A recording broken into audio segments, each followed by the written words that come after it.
I'm gonna have to come over to your house and kill you.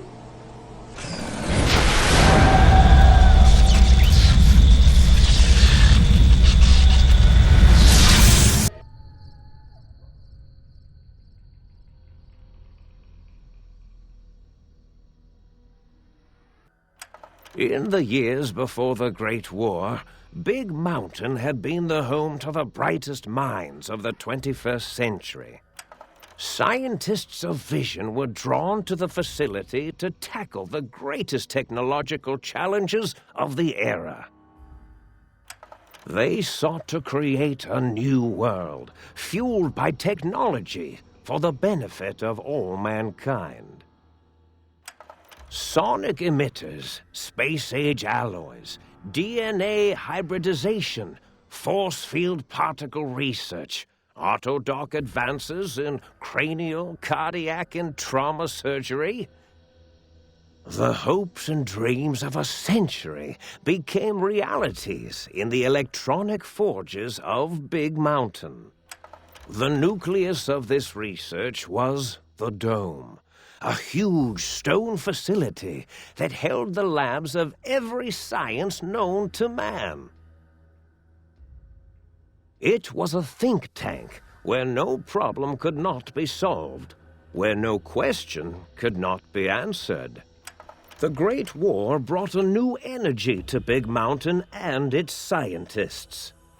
Although sheltered from the front lines, the scientists waged their own war, fighting their battles at the atomic level.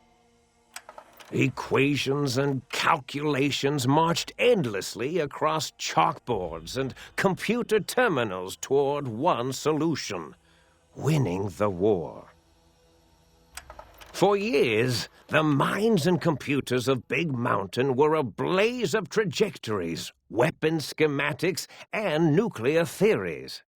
The problems began to outpace the solutions, first geometrically, then exponentially.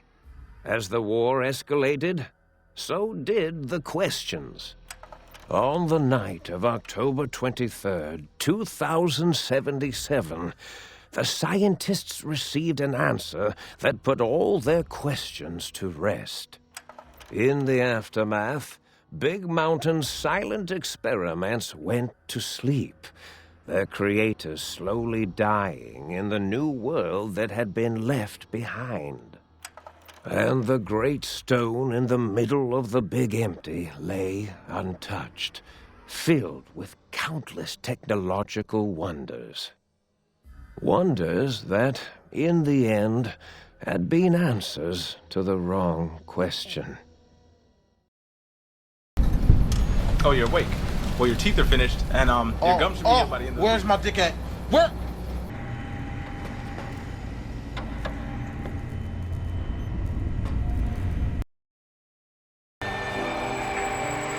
So I'm a little fucked up.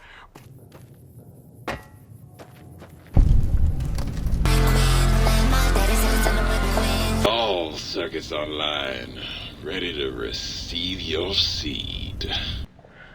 Well, pardon me, young man.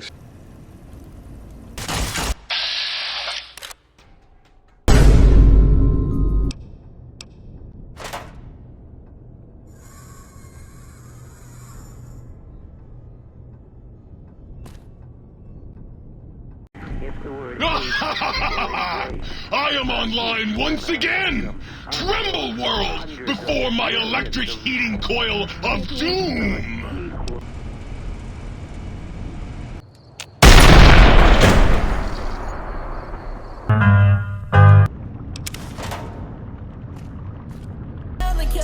I can't put down the cup. Hello, it's nice to meet you. Who can I hide you from today? Look at me. Hey, look at me. What'd I say? No. Do you like me?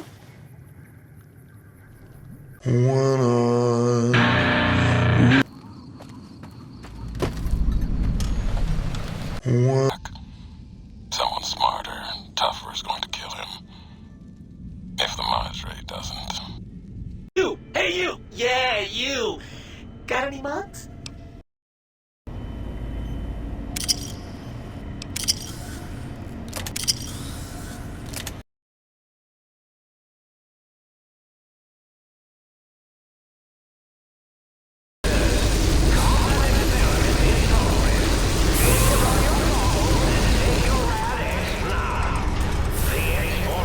Yes, the rumors are true.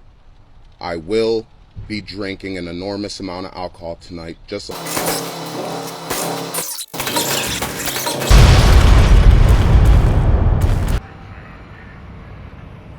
Yes, very good.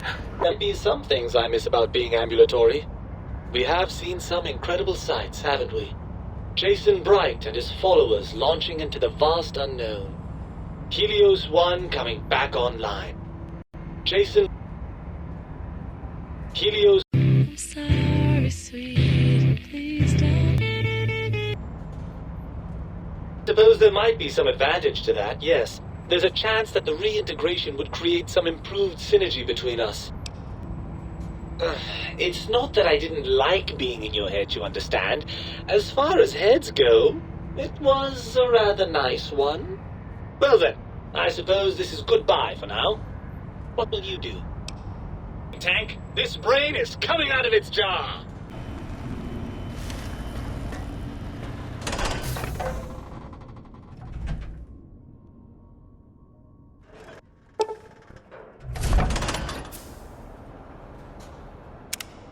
Fight? I've never been in a fight. What do I...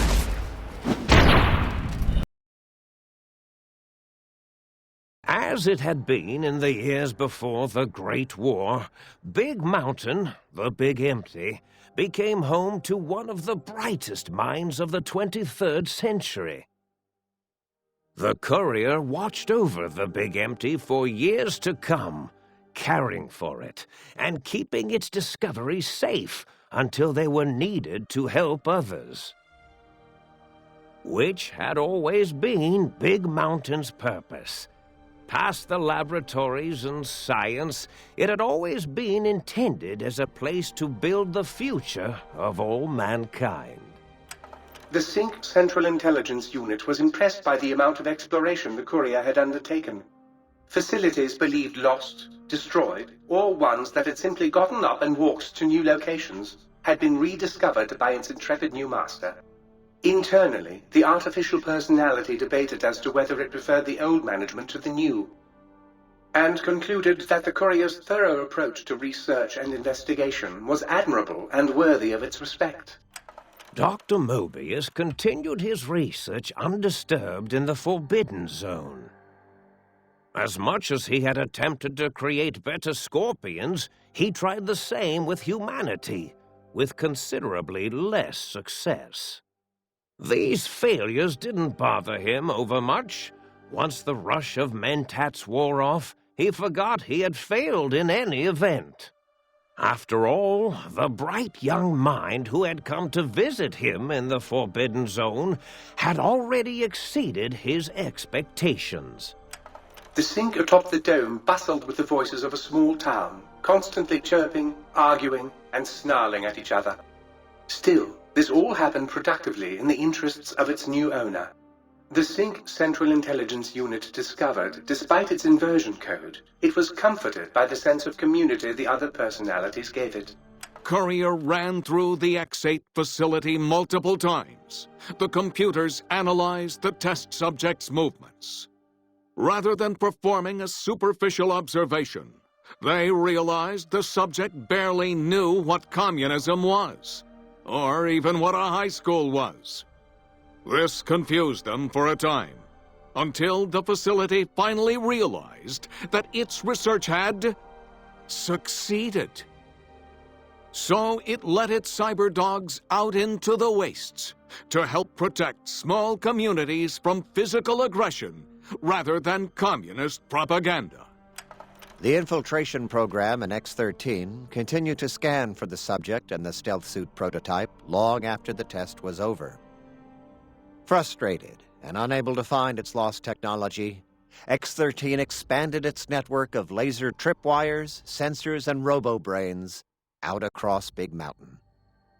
This glittering blue light beam forest cleanly bisected anything that entered its depths, slicing them into small segmented parts for easy disposal. The courier, organs intact, continued onwards, a little less heavy of step, but with all the organs in the right places, as they should be. After all, brains can develop a life of their own when left to their own thoughts, and the courier's brain was more clever than most. The think tank basement, filled with the lobotomized robotical frames of the doctors, now served as a graveyard. The monitors had recorded the battle in its entirety, including the think tank's final, shrill, terrified screams, whimpers, and pleas for mercy. They broadcast these humiliating last moments as a warning to anyone approaching the perimeter that other smarty pants were not welcome. The courier was the inheritor of the Big Empty, and there was room for only one will in the halls of the think tank dome. There is an expression in the wasteland, old world blues.